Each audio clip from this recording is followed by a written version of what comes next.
Janie Landers disappeared from the Fairview Training Facility in Salem back in 1979. It's closed now, but then, like many who lived there, Janie had significant mental disabilities.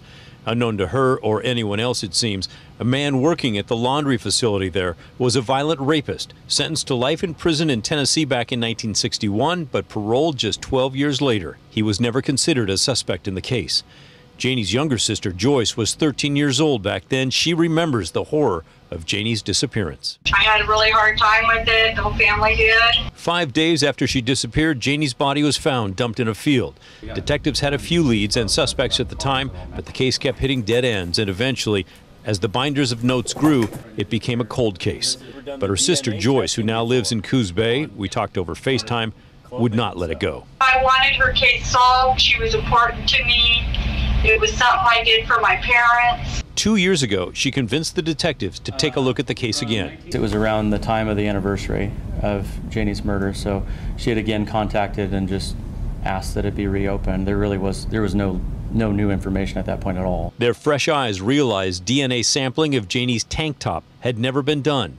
They knew her death was violent and had a hunch the killer's blood might be there too.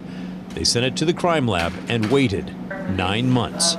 Then they heard the lab had found something, someone's DNA. I think our scientists were more excited than we were. We were excited, but our scientists really, they did a great job here. And finding something like that in such an old case, you know, with such an innocent victim, is just remarkable. Detective Steve Hinkle credited a relative of the killer who pressed charges against him for sex abuse in 1996. He was convicted and had his DNA taken and put in the state database. He later died in prison. If it was not for that victim, we would have never found him, because that's how his DNA got into CODIS. In the end, Gerald Dunlap, that laundry worker, is named responsible for the murder of Janie Landers 38 years after she disappeared.